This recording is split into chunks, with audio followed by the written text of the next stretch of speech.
ఇవాళ బాల్యాన్ని పూర్తిగా మాయం చేసేటటువంటి కార్యక్రమం చేస్తాం.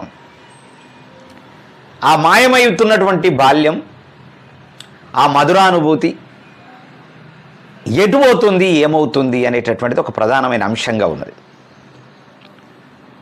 ఇలా టుడే స్పెషల్లో అదే అంశాన్ని తీసుకొచ్చారు. మాయమైన బాల్యం. జీవితంలో అత్యంత మధురమైనది బాల్యం. నవ్వుల్లో నిండిన నిర్మల ప్రపంచం. కానీ నేడు ఆ బాల్యం విద్యా వ్యాపారపు చీకట్లో మాయమైంది. ఎల్పిజి సంస్కరణల పేరుతో మనిషి జీవితం మార్కెట్ సరుకైంది. మరి పుస్తకాల బరువులో పిల్లల నవ్వులు నలిగిపోయాయి. విద్యా వివేకానికి మార్గం అంటారు, ఉపాధికి ఆయుధం అంటారు, పురోగతికి పునాది అంటారు.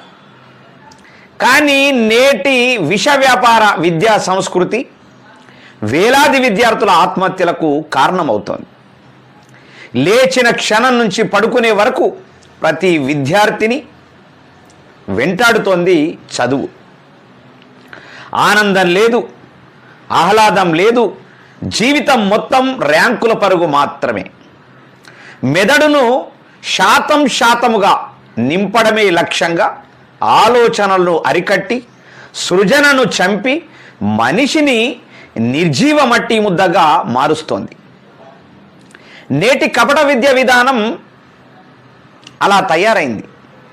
బాల్యంలో బాటలు నేర్పాల్సినటువంటి విద్య మరి భయాన్ని నాటుతోంది. జీవితాన్ని వెలిగించాల్సినటువంటి చదువు మనసులను చీకట్లోకి నెడుతోంది. మరి నిజమైన విద్య అంటే మనిషిని మనిషిగా నిలబెట్టేది, స్వేచ్ఛగా ఆలోచింపజేసేది, జీవితానికి విలువ నేర్పేది. వ్యాపార విద్య బంధనాల నుంచి మానవుడు విముక్తి పొందిన రోజే మళ్ళీ పుడుతుంది నిజమైన బాల్యం. మరి మళ్ళీ వెలుగుతుంది అసలైన విద్య. వాస్తవం కూడా ఇది గడీల సుధాకర్ రెడ్డి చాలా అద్భుతంగా రాశాడు. బాల్యం అనేటటువంటిది ఎంత చితికిపోతుందో మనందరికీ తెలుసు. ఆ బాల్యం రోజు రోజు ఈ స్మార్ట్